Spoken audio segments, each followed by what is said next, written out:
বন্ধুরা, আমরা প্রত্যেকেই জানি যে আমাদের জীবনে শ্রীমদ্ ভগবদ্গীতার মাহাত্ম্য কতটা বেশি।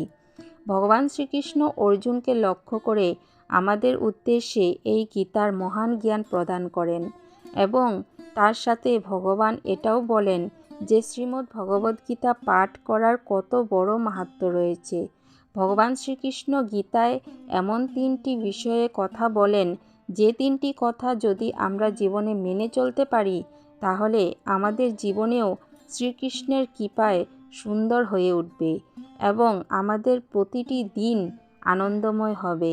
অর্থাৎ পরমেশ্বর ভগবান শ্রীকৃষ্ণ ভগবদ্গীতা জুড়ে 3টি মূল কথা বারবার বলে গেছেন, যেটা আমাদের প্রত্যেককে অনুসরণ করা উচিত।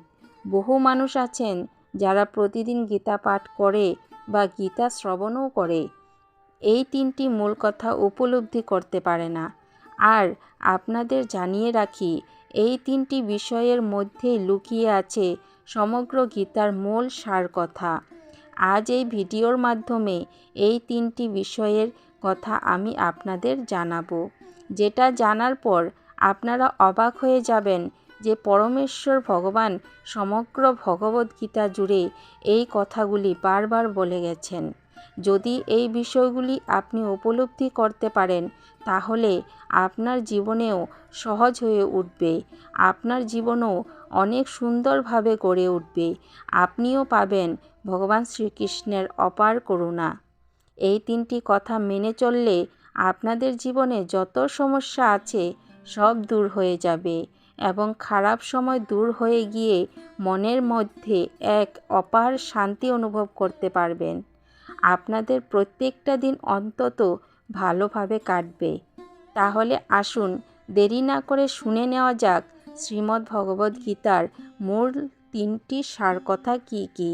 এই 3টি সার কথা আপনাদেরকে 3টি সুন্দর কাহিনীর মাধ্যমে বুঝাবো, যাতে এই 3টি কাহিনী শোনার পর আপনারা স্পষ্টভাবে বুঝতে পারেন যে কোন 3টি জিনিস আমাদেরকে প্রত্যেক দিন মেনে চলতে হবে। প্রথম গল্প। একবার নারদ মুনির প্রভু নারায়ণের আদেশে পৃথিবীতে আসেন কিছু কাজের জন্য। কাজ সেরে ফিরে যাওয়ার পথে এক ধার্মিক ব্রাহ্মণ নারদ মুনিকে দেখে জিজ্ঞাসা করলেন, হে নারদ মুনি, আপনি কি প্রভু নারায়ণের সঙ্গে দেখা করতে যাচ্ছেন? নারদ মুনি উত্তরে বললেন, হ্যাঁ। তখন সেই ধার্মিক ব্রাহ্মণ তাকে বললেন, তাহলে আপনি প্রভুকে কি জিজ্ঞাসা করতে পারবেন যে কবে আমি এই সংসারের সকল জ্বালা যন্ত্রণা থেকে মুক্তি পাব এবং প্রভুর কাছে গিয়ে বৈকুণ্ঠ আমি আনন্দে বাস করতে পারব? নারদ মুনি তার কথায় সম্মতি জানিয়ে বললেন, আচ্ছা ঠিক আছে, আমি নিশ্চয় জিজ্ঞেস করব। এই বলে নারদ মুনি সেখান থেকে প্রস্থান করলেন। কিছুক্ষণ যাওয়ার পর একজন মুচি, যে গাছের তলায় বসে জুতো সেলাই করছিল, জিজ্ঞাসা করলেন যে আপনি কি প্রভু নারায়ণের সঙ্গে দেখা করতে যাচ্ছেন? নারদ মুনি পুনরায় সম্মতি জানিয়ে বললেন যে হ্যাঁ, তিনি প্রভু নারায়ণের সঙ্গেই দেখা করতে যাচ্ছেন। তখন সেই মুচি তাকে জিজ্ঞাসা করল, তাহলে আপনি প্রভুকে কি একটা কথা জিজ্ঞাসা করতে পারবেন যে কবে আমি সংসারের জ্বালা যন্ত্রণা থেকে মুক্তি পাব এবং প্রভুর কাছে গিয়ে বৈকুণ্ঠ আনন্দে বাস করতে পারব? তখন নারদ মুনি তাকে বললেন, আচ্ছা ঠিক আছে, আমি প্রভুকে নিশ্চয়ই জিজ্ঞাসা করব। এই বলে নারদ মুনি সেখান থেকে প্রস্থান করলেন এবং বৈকুণ্ঠে এসে প্রভু নারায়ণের সঙ্গে দেখা করলেন। কথা মতো তিনি নারায়ণের কাছে গিয়ে সেই 2 ব্যক্তির অর্থাৎ ব্রাহ্মণ এবং মুচির মুক্তির ব্যাপারে জিজ্ঞাসা করলেন। 2জন ব্যক্তির কথা শোনার পর উত্তরে নারায়ণ বললেন, মুচি তার মৃত্যুর পর আমার কাছে এসে আনন্দে থাকবে। নারদ মুনি তখন নারায়ণকে জিজ্ঞাসা করলেন, কিন্তু ধার্মিক ব্রাহ্মণের কি হবে? উত্তরে নারায়ণ বললেন, ব্রাহ্মণকে আরও অনেকবার জন্মগ্রহণ করতে হবে এবং সংসারে জ্বালা যন্ত্রণা ভোগ করতে হবে। সে কত জন্মে মুক্তি পাবে সেই ব্যাপারে এখনও কিছু বলা যাচ্ছে না। প্রভু নারায়ণের এই কথা শুনে নারদ মুনি অত্যন্ত আশ্চর্য হয়ে গেলেন এবং জিজ্ঞেস করলেন, এরকমটা কেন প্রভু? আমি তো কিছুই বুঝতে পারছি না। তখন প্রভু নারায়ণ তাকে বললেন, তোমার এই প্রশ্নের উত্তর তুমি নিজেই পাবে, শুধু তোমাকে একটা কাজ করতে হবে। যখন তারা তোমাকে জিজ্ঞাসা করবে যে প্রভু বৈকুণ্ঠধামে কী করছিলেন, তখন তুমি উত্তরে বলবে যে প্রভু সূচের ছিদ্র দিয়ে একটি হাতিকে পারাপার করছিলেন। এর কিছুদিন পর নারদমুনি পৃথিবীতে এসে সে ব্রাহ্মণের সঙ্গে দেখা করলেন। তখন ব্রাহ্মণ তাকে জিজ্ঞাসা করেন, তুমি তো প্রভুর সাথে দেখা করলে, প্রভু বৈকুণ্ঠ ধামে কী করছিলেন? উত্তরে নারদমুনি বললেন, প্রভুর সূচের ছিদ্র দিয়ে একটি হাতিকে পার করছিলেন। এই কথা শুনে ব্রাহ্মণ অবিশ্বাসের সুরে বললেন, আমি এসব আজে বাজে কথা বিশ্বাস করি না। তখন নারদমুনি সঙ্গে সঙ্গে বুঝতে পারলেন যে এই ব্যক্তি ভগবানের উপর সত্যিকারের আস্থা বা বিশ্বাস কোনোটাই নেই, এর জ্ঞান হলো পুঁথিগত। তারপর নারদমুনি এখান থেকে চলে গেলেন এবং মুচির সাথে দেখা করলেন। মুচি নারদমুনিকে জিজ্ঞাসা করল, তুমি তো প্রভুর সাথে দেখা করতে গেছিলে, প্রভু তখন বৈকুণ্ঠ ধামে কী করছিলেন? উত্তরে নারদমুনি বললেন, প্রভু একটি সূচের ছিদ্র দিয়ে একটি হাতিকে পারাপার করছিলেন। নারদমুনির এই কথা শুনে মুচির চোখে জল চলে এলো। সে বলল, আমার প্রভু সত্যিই অদ্ভুত, তার মহিমা বোঝা অত্যন্ত কঠিন, তিনি সব কিছুই করতে পারেন। নারদ তখন মুচিকে জিজ্ঞাসা করলেন, তুমি কি সত্যি বিশ্বাস করো যে প্রভু একটি সূচের ছিদ্র দিয়ে একটি হাতিকে পারাপার করতে পারেন? উত্তরে মুচি বললেন, কেন বিশ্বাস করব না, অবশ্যই আমি কথা বিশ্বাস করি। নারদমুনি তখন তাকে জিজ্ঞাসা করলেন, কি ভেবে তুমি কথা বিশ্বাস করলে? এটা তো একটা অসম্ভব কাজ, এটা কারোর পক্ষে কোনোদিন করাই সম্ভব নয়। উত্তরে মুচি বললেন, মুনিবর, তুমি তো দেখতেই পাচ্ছ যে আমি এই বড় অশ্বত্থ গাছের তলায় বসে জুতো সেলাই করছি। তুমি দেখো, রোজ অসংখ্য ফল গাছ থেকে মাটিতে পড়ছে এবং প্রতিটি ফলের বীজের মধ্যে এরকম আরও একটা বীজ অশ্বত্থ গাছ সুপ্ত অবস্থায় রয়েছে। যদি একটা ছোট্ট বীজের মধ্যে এত বড় একটি অশ্বত্থ গাছ থাকতে পারে, তাহলে একটা ছোট্ট সূচের মধ্য দিয়ে হাতিকে গলানো প্রভুর পক্ষে কী এমন কঠিন কাজ? অর্থাৎ ঈশ্বরে প্রকৃত বিশ্বাসই হলো এই ভৌতিক জগতের সকল জ্বালা যন্ত্রণার থেকে মুক্তি পাওয়ার একমাত্র পথ। এখানে অন্ধবিশ্বাসের কথা বলা হয়নি, কিন্তু ঈশ্বরের পক্ষে অসম্ভব কিছু নেই, এই বিশ্বাসটা অবশ্যই থাকা উচিত। তিনি পারেন না এমন কোনো কাজ হতে পারে না। ভগবদ্গীতায় শ্রী ভগবান অর্জুনকে স্বয়ং বলেছিলেন, এই ভৌতিক জগৎ আমার নির্দেশেই পরিচালিত হয় এবং আমার নির্দেশে প্রকৃতি চেতন অচেতন জগৎ প্রসব করে। এই কারণেই জগৎ পুনঃ পুনঃ সৃষ্টি এবং ধ্বংস হয়। অর্থাৎ প্রথম মূল কথাটি হলো ভগবান শ্রীকৃষ্ণের প্রতি অপার বিশ্বাস। এবারে আপনাদের বলবো দ্বিতীয় গল্পটি। একথা একজন মহিলা ভক্ত ছিলেন, যিনি প্রতিদিন সকালে ঘুম থেকে উঠে স্নান করার পর রান্না করতেন এবং তারপর সেই খাবার খেয়ে তিনি ভগবানের পূজা করতেন। একদিন তার বাড়িতে একজন আত্মীয় এলেন। সেই আত্মীয় খুব ধার্মিক প্রকৃতির মানুষ ছিলেন। তিনি বেলা পূজা করতেন, ভগবানকে না দিয়ে তিনি কিছুই খেতেন না।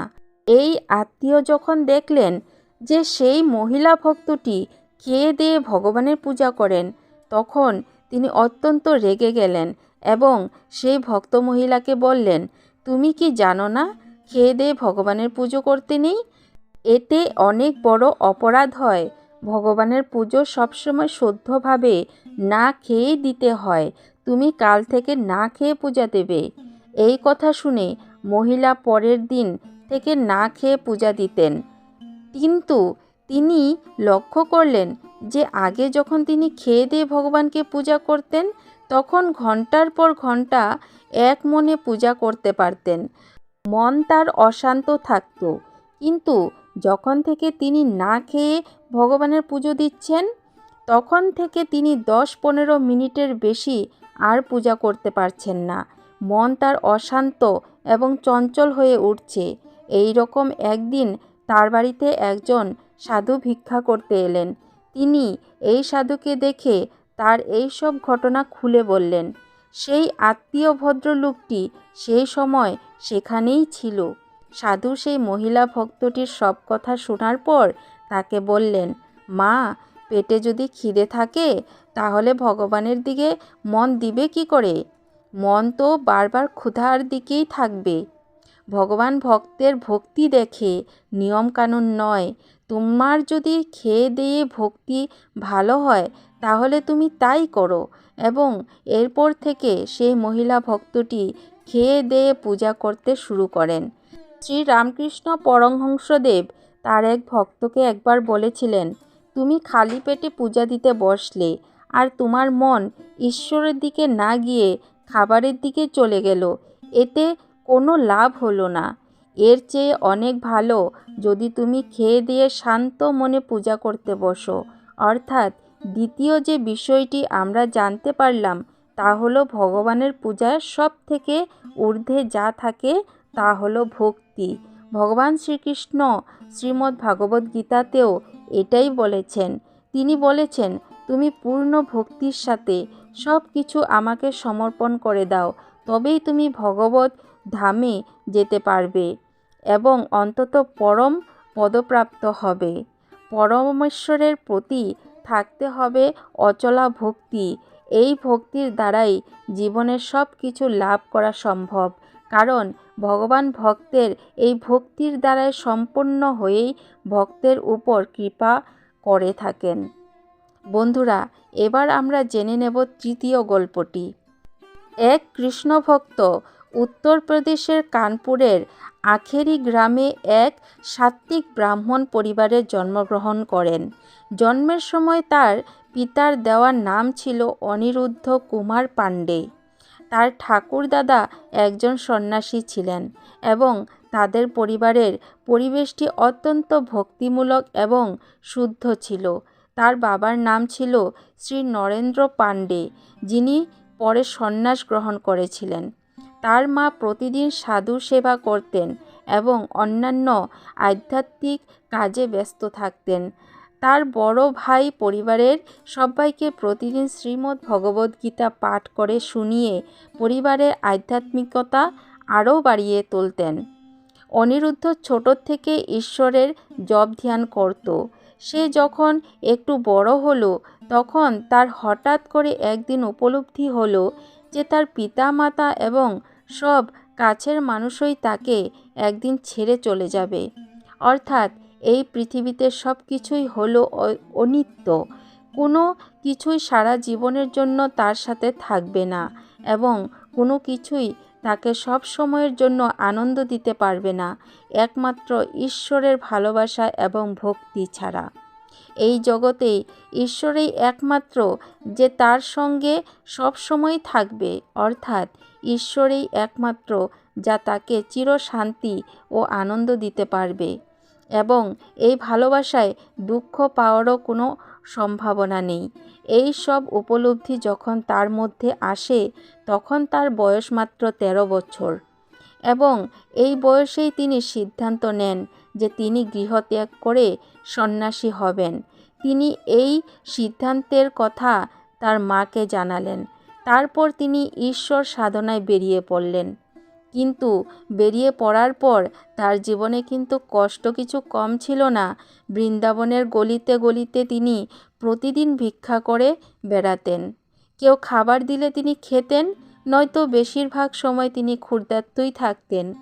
তবে মাঝে মাঝে যখন তিনি কোনো খাবার পেতেন না, তখন একজন কৃষ্ণভক্ত মহিলা ছিলেন, যিনি দিনের শেষে তাকে অন্তত 2টি রুটি খাওয়াতেন।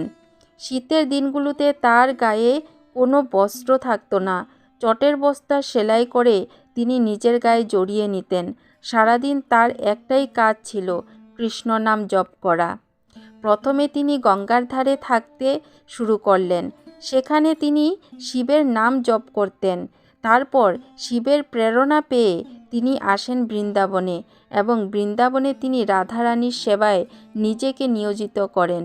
পরে যখন ধীরে ধীরে ওনার সাধন বলের কারণে নাম প্রচার হতে শুরু করলো, তখন হাজার হাজার মানুষ তাকে দর্শন করতে আসে। পরে সকলে জানতে পারে 18 বছর ধরে তার দুটো কিডনি খারাপ। তিনি তার একটি কিডনির নাম দেন কৃষ্ণ এবং অন্যটির নাম দেন রাধা। যখন তার শিষ্য ভক্তরা জানতে পারেন যে তার দুটো কিডনি খারাপ, তখন বহু মানুষ তাকে নিজের কিডনি দান করতে আসেন, কিন্তু এই শ্রীকৃষ্ণ ভক্ত কারোর কিডনি নিতে রাজি হননি। তিনি বলতেন, আমি কাউকে কষ্ট দিতে চাই না। তিনি আরও বলতেন যে শ্রীকৃষ্ণ চাইছেন বলেই তিনি দুটো কিডনি ছাড়াই 18 বছর ধরে বেঁচে আছেন, কারণ ডাক্তার তাকে অনেক আগেই বলে দিয়েছিলেন যে খুব বেশি দিন তিনি আর বাঁচবেন না। এটা আমাদের মূর্খতা যে আমরা ভাবি যে এটা না হলে ওটা হবে না, বা সব কিছু আমরা যুক্তি তর্ক বা ব্যাখ্যার মাধ্যমে বোঝার চেষ্টা করি বা বিজ্ঞানের বাইরে গিয়ে ভাবতে পারি না। কিন্তু ভগবান এইসব কিছুর থেকে ঊর্ধ্বে। তিনি চাইলে এই জগতের সব কিছুই সম্ভব হতে পারে, যা কখনো যুক্তি তর্ক দিয়ে বলা বা বোঝানো সম্ভব নয়। তিনি আরও বললেন, ভগবান চাইছেন বলে আমার দুটো কিডনি ছাড়া আমি এতদিন বেঁচে আছি। আবার যেদিন তিনি চাইবেন না, সেদিন তিনি এই দেহ থেকে প্রাণ নিয়ে নেবেন। সব কিছুই রয়েছে তার হাতে, আর তার উপর সব কিছু ছেড়ে দিয়ে আমি বসে আছি। তোমরা হয়তো ভাবছো যে দুটো কিডনি ছাড়া কিভাবে একজন মানুষ বেঁচে থাকতে পারে, কিন্তু সেটা তোমরা তোমাদের বুদ্ধির দ্বারা ভাবছো। কিন্তু তোমরা কি কখনো এটা ভেবেছ যে ঈশ্বর যদি চান তাহলে কোনো কিছুই তার পক্ষে অসম্ভব নয়। পরমেশ্বরের কৃপাতেই আমি বেঁচে আছি, আর তার কৃপাতে এই জগতও চলছে। তোমরা যদি তার ওপরে সত্যিকারে ভরসা ও বিশ্বাস রাখো, তাহলে তিনিও তোমাদের জন্য সব অসম্ভবকে সম্ভব করে দেবেন। বন্ধুরা, বহুত মানুষ আছে যারা এই সাধুর উপরে সন্দেহ করেছিলেন যে তিনি হয়তো মিথ্যা কথা বলছেন। পরে যখন ডাক্তাররা রিপোর্ট বার করে, তখন সবাই এটা জেনে অবাক হয়ে যায় যে তিনি বিনা কিডনিতে 18 বছর ধরে বেঁচে আছেন এবং যথেষ্ট সুস্থভাবে বেঁচে আছেন, কথা বলছেন, ঘোরাফেরা করছেন। অনেক মানুষ তো এটাও বলেন যে তিনি আসলে মৃত, কিন্তু 18 বছর ধরেই শ্রীকৃষ্ণের শক্তি তাকে চলাফেরা করাচ্ছে, কথা বলাচ্ছে। বন্ধুরা, এই মহান সাধুর পরবর্তীতে সন্ন্যাস নাম হয় প্রেমানন্দ গোবিন্দজি মহারাজ। বর্তমানে তার লক্ষ লক্ষ শিষ্য ভক্ত। অনেক জ্ঞানী গুণী মানুষ এবং মহাপণ্ডিতেরা এই মহান সাধুর সঙ্গে দেখা করে আশীর্বাদ ধন্য হয়েছেন। চলচ্চিত্র পরিচালক থেকে শুরু করে অভিনেতা, অভিনেত্রী, খেলোয়াড় প্রমুখ ব্যক্তিগণ তার সান্নিধ্য লাভ করে ধন্য হয়েছেন। তাই বন্ধুরা, তৃতীয় যে মূল কথাটি হলো, সেটি হলো নির্ভরতা, অর্থাৎ আমাদেরকে সম্পূর্ণরূপে শ্রীকৃষ্ণের চরণে নিবেদিত হয়ে কর্ম করে যেতে হবে এবং বিশ্বাস রাখতে হবে নিজের উপর যে কোনো কর্মই আমার পক্ষে অসম্ভব নয়। এর ফলে হয়তো ভগবান শ্রীকৃষ্ণ আমাদেরকে বিভিন্ন সমস্যার মধ্যে ফেলে আমাদের পরীক্ষা নিতে পারেন, শুধুমাত্র এটা দেখার জন্য যে আমরা তার উপর কতটা নির্ভরশীল। আর এই নির্ভরশীলতার পরীক্ষায় যদি আপনি উত্তীর্ণ হন, তাহলে ভগবানের অশেষ কৃপা দৃষ্টি আপনার উপরে বর্ষিত হবে। তাই বন্ধুরা, সম্পূর্ণ শ্রীমদ্ ভগবদ্গীতার 3টি মূল কথা হলো ভক্তি, বিশ্বাস এবং নির্ভরতা। এই 3টি গুণ যে ভক্তের মধ্যে থাকে, তাকে আর কোনো কিছু নিয়ে জীবনে চিন্তা করার প্রয়োজন হয় না, কারণ তার সাথে স্বয়ং ভগবান সর্বদা উপস্থিত থাকেন এবং তাকে অপার কৃপা করতে থাকেন। তার জীবনে কোনো সমস্যা থাকে না, আর যদি কোনো সমস্যা থেকেও থাকে, তাও ক্রমশ তার থেকে অবিলম্বে দূরে সরে যায়। তো বন্ধুরা, আজ এই পর্যন্তই। ভিডিওটি যদি ভালো লেগে থাকে তাহলে অবশ্যই একটি লাইক করবেন এবং কমেন্ট বক্সে গিয়ে জয় শ্রীকৃষ্ণ অথবা রাধে রাধে লিখে যাবেন। তাহলে পরবর্তী ভিডিওতে আবার দেখা হচ্ছে।